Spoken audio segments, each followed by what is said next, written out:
जय श्री सीताराम भक्तों, स्वागत है आपका हमारा YouTube चैनल ब्रह्मेश्वर महादेव ज्ञान दर्पण में। भक्तजनों, आज हम चर्चा करने वाले हैं मार्गशीर्ष मास के कृष्ण पक्ष में जो प्रदोष का व्रत आता है, उस प्रदोष के व्रत के बारे में हम जानकारी देने वाले हैं। यदि आप हमारे चैनल पर नए हैं तो इसको सब्सक्राइब कर लीजिएगा। वीडियो आपको अच्छी लगे तो इसको लाइक कीजिए, ज्यादा से ज्यादा लोगों को शेयर कीजिएगा। भक्तजनों, जो मार्गशीर्ष मास के जो कृष्ण पक्ष प्रदोष व्रत आता है, वो इस बार जो है 28 नवंबर गुरुवार 2024 को पड़ने वाला है। तो गुरुवार को जो ये प्रदोष व्रत पड़ता है, उसको जो है गुरु प्रदोष व्रत के नाम से जाना जाता है। भक्तजनों, ये जो प्रदोष का व्रत है, ये त्रयोदशी तिथि को किया जाता है और भगवान भोलेनाथ को जो है श्री जो त्रयोदशी जो तिथि है वो अति प्रिय है। तो जैसे भगवान श्री कृष्ण जी को जो है एकादशी तिथि अति प्रिय है, उसी तरह भोलेनाथ जी को जो एक ये त्रयोदशी तिथि है वो बहुत ही प्रिय है। इसलिए भक्तजनों, जो लोग प्रदोष का व्रत करते हैं वो त्रयोदशी तिथि में ही करते हैं। तो इस बार त्रयोदशी तिथि का जो प्रारंभ है वो 28 नवंबर गुरुवार को सवेरे 6:24 पे जो है त्रयोदशी तिथि प्रारंभ हो रही है, जो 29 तारीख को सवेरे 8:40 तक रहने वाली है।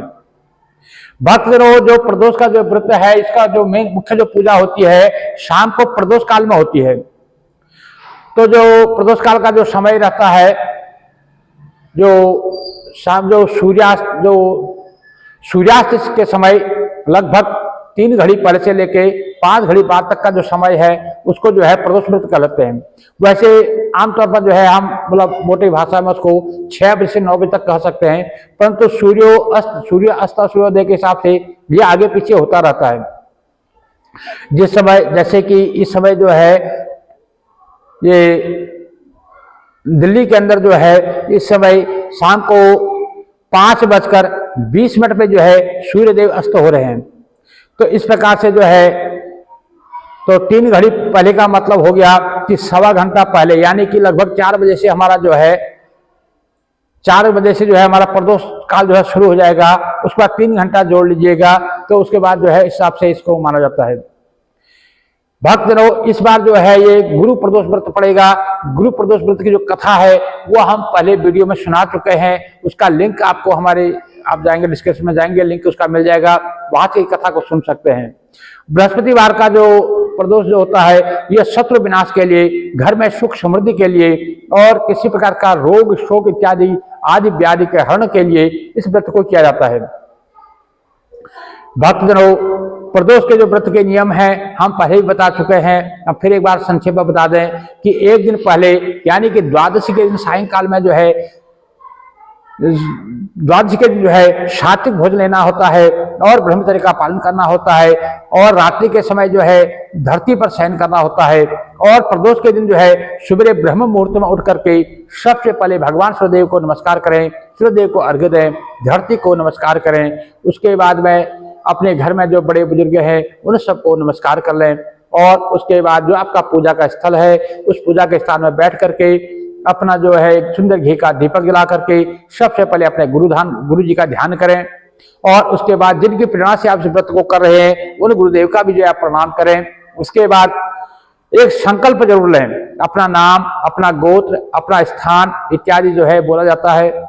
जो संकल्प की संक्षेप विधि हम पहले बता चुके हैं, उसका भी लिंक आपको हमारे डिस्क्रिप्शन में मिल जाएगा, वहां से आप देख सकते हैं। तो इस प्रकार से एक संकल्प करके कि मैं आज जो है भगवान भोलेनाथ जी की प्रसन्नता के लिए अमुक जो आपकी कामना हो, इस कामना हेतु जो है जो इस प्रदोष का जो व्रत को कर रही हूँ या कर रहा हूँ, ऐसा करके संकल्प कर लें। उसके बाद जो भोलेनाथ जी की जो अपनी पूजा होती है, अपना उस पूजा को जैसे अपना एक घर में एक चौकी लगा करके उसमें शिव परिवार का पूरा जो है शिव परिवार का चित्र अथवा फोटो या मूर्ति जो भी है उसको रख करके उसमें जो है भोलेनाथ जी की पूजा की जाती है।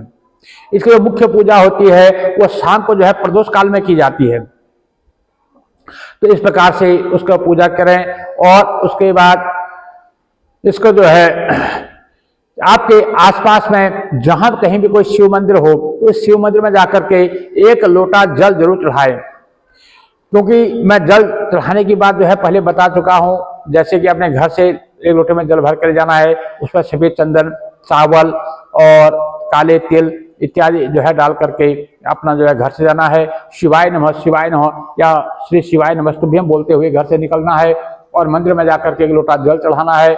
और यदि संभव हो तो वहाँ पंचामृत स्नान कराइए भगवान भोलेनाथ को। दूध से, दही से, घी से, शक्कर से उनको जो है शहद से स्नान करा करके शुद्धोदक स्नान कराइए, अभिषेक कीजिए, बिल्वपत्र चढ़ाइए, उनको जो है मदार का पुष्प संभव मदार का पुष्प चढ़ाइए। और यदि समी पत्र मिल जाए तो समी पत्र उनको अर्पण कीजिए और काले तिल तो जरूर अर्पण करने हैं। इस प्रकार से भगवान भोलेनाथ जी को जो है यहाँ पर पूजा करने के बाद उसका जो भी आपका दिन भर का जो कार्यक्रम है, जो आपका दिनचर्या है, क्योंकि हम गृहस्थी लोग हैं तो हमें दिनचर्या भी करनी जरूरी होती है, इसलिए अपना जो दिनचर्या का जो कार्य है उसको अपना करते रहे। मन में जो है दिन भर भोलेनाथ का जो है नाम स्मरण करते रहें। आप जहां भी जाएं, जो भी कार्य करें, उसको श्री भोलेनाथ जी की सेवा मान करके, भोलानाथ जी की आज्ञा मान करके उस कार्य को करें और उसको जो है भोलेनाथ जी को अर्पण करते रहें। इस प्रकार से आप जो भी काम करेंगे वो काम आपका सफल होगा। मन से, वाणी से, कर्म से पवित्र रहना है। किसी का अहित सोचना नहीं है, किसी को अशुभ वाणी बोलनी नहीं है और किसी को जो है कोई ऐसा कर्म नहीं करना है जिससे किसी का दिल दुखे। इस प्रकार से जो है हर प्रकार से सात्विक रहना है। कम से कम बोले, झूठ, निंदा, चुगली इत्यादि इन चीजों से जो है परहेज करना है। यदि हो सके तो किसी का भला कर दें। यदि आप भला नहीं कर पा रहे हैं तो कम से कम किसी की बुराई भी ना करें। तो इस प्रकार से अपना जो है सात्विक जो है शाम को जो पूजन दिन भर भोलेनाथ का स्मरण करें।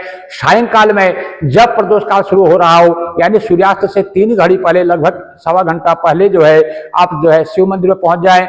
यदि शिव मंदिर जहां आपके आसपास नहीं है तो आप घर पे पूजा कर रहे हैं तो अपने घर में एक चौकी का निर्माण करें, उसमें जो है भोलेनाथ जी का जो सपरिवार जो है उनको विराजित करें और उनका पूजन प्रारंभ करें। उनको जो है जैसे हम पहले बता चुके हैं पूरी संपूर्ण विधि के हिसाब से कि उनको जो है पंचामृत स्नान कराएं, शुद्धोदक स्नान कराएं, बेलपत्र चढ़ाएं, काले तिल चढ़ाएं और जो भी है आपके पास जो भांग, धतूरा, शमी पत्र और जो इत्यादि जो भी आप चढ़ा सकते हैं उनको चढ़ाएं। कनेर का यदि पुष्प मिल जाए, पीला फूल, तो वो जरूर चढ़ाएं। यदि आप शिव मंदिर में कर रहे हैं तो शिव मंदिर में कर सकते हैं। यदि घर में आप पूजन कर रहे हैं तो भगवान का पहले आवाहन करना होता है। आह्वान करने के बाद ही जब भगवान का पूजन करना होता है, सबसे पहले गणेश जी का पूजन करना होता है, कलश का पूजन करना होता है और माता गौरी इत्यादि का पूजन करके भगवान भोलेनाथ का जो है उनका अभिषेक कीजिए। उनको जो है चंदन लगाइए, बिल्व पत्र चढ़ाइए, काले तिल चढ़ाइए और जो भी नाना सुगंधित पुष्प इत्यादि आप लाए हैं उनको चढ़ाइए और उनको जो आपको भोग जो अर्पण करना है आप उनको भोग अर्पण कीजिए। इस प्रकार से जो है उसके बाद भगवान की जो है उनकी कथा सुननी चाहिए। कथा जो है पहले वीडियो में आपने सुना चुके हैं, उसका जो लिंक हमारे डिस्क्रिप्शन में मिल जाएगा, वहां से आप कथा सुन सकते हैं। इस प्रकार से कथा श्रवण करने के बाद में उनको भोग लगाने के बाद फिर जो है आरती कीजिए। आरती करने के बाद में यदि संभव हो जितनी देर आप मंदिर में बैठ सकते हैं कुछ कीर्तन कीजिए, भजन कीजिए, नाना प्रकार के स्तोत्रों के द्वारा भगवान भोलेनाथ जी का पूजन कीजिए। नाना स्तोत्रों के द्वारा जो है स्तुतियां गाइए और नहीं तो आप जो है शिवाय नमः का जाप कर सकते हैं, श्री शिवाय नमस्तुभ्यम का जाप कर सकते हैं, श्री सांब सदा शिव का जाप कर सकते हैं। जो भी आपको आता हो उसका जो यदि कोई गुरु मंत्र आपको मिला है तो गुरु मंत्र का आप जाप कीजिए। इस प्रकार से श्री भोलेनाथ जी को जो है आप उनको प्रसन्न कीजिए। उनको जो है दीपदान उस दिन जरूर करना है। दीपदान मतलब मंदिर में तो शिव मंदिर में तो दीपदान करना ही करना है। इसके अलावा तुलसी के क्यारे पे दीपदान करना है। यदि कहीं बिल्व पत्र अगर बिल्व जो पेड़ हो, वृक्ष हो बेलपत्र का, तो वहां पर आपको दीपदान करना है। इस प्रकार से करने से आपके घर में सुख समृद्धि आती है, क्लेशों का नाश होता है, रोग शोक का नाश होता है, ये जो है शत्रु नाश होता है और इस प्रकार से किसी के साथ आपकी शत्रुता है वह मित्रता में बदल जाती है। इसलिए जितना भी संभव हो भोलेनाथ जी को इस प्रकार से पूजन करना चाहिए। ये पूजन की विस्तृत विधि जो है हम पहले वीडियो में बता चुके हैं, उसका लिंक आप जो है वहां से डिस्क्रिप्शन में देख सकते हैं। तो इस प्रकार से इस बार जो पूजन का जो शुभ मुहूर्त है, जो इनकी पूजन का जो मुहूर्त है वो शाम को 5:20 से लेकर के 7:15 तक का जो समय है वो पूजन के लिए अति उत्तम माना गया है। तो इस समय जो है आप कथा श्रवण कर सकते हैं, भगवान का पूजन कर सकते हैं। उसमें जो भी आप मंदिर में बैठ करके जो भी आप करना है उस समय आप पूजन कर सकते हैं। जो इसका जो महापुण्य काल जो है, इसका जो पूजन का जो अति शुभ समय जो है वो 5:20 से लेकर के 6:28 तक रहेगा। तो इसी दौरान जो है आपको कथा सुननी है, भगवान का पूजन करना है, भगवान का जो भी करना है, और उसके बाद आप जो है आप आगे तक पूजा कर सकते हैं। मतलब शुरू आपको जो है 5:20 के बाद पूजा आपको शुरू कर देनी है। भक्त लोग इस प्रकार से आप इस प्रदोष को व्रत करें और भगवान भोलेनाथ जो है आपको अपनी भक्ति प्रदान करें। भक्त लोग यदि आप हमारे चैनल पर नए हैं तो इसको सब्सक्राइब कर लीजिएगा। वीडियो आपको अच्छी लगे तो इसको लाइक कीजिए, ज्यादा से ज्यादा लोगों को शेयर कीजिएगा। भक्तजनों, मैं फिर भगवान भोलेनाथ से प्रार्थना करूंगा आप सभी भक्तों के जनों के घर में जो है सुख समृद्धि आए। भगवान भोलेनाथ जो है आपको अपने चरणों में जगह दे, अपने चरणों की जो भक्ति प्रदान करे। जय जय श्री सीताराम प्रभु।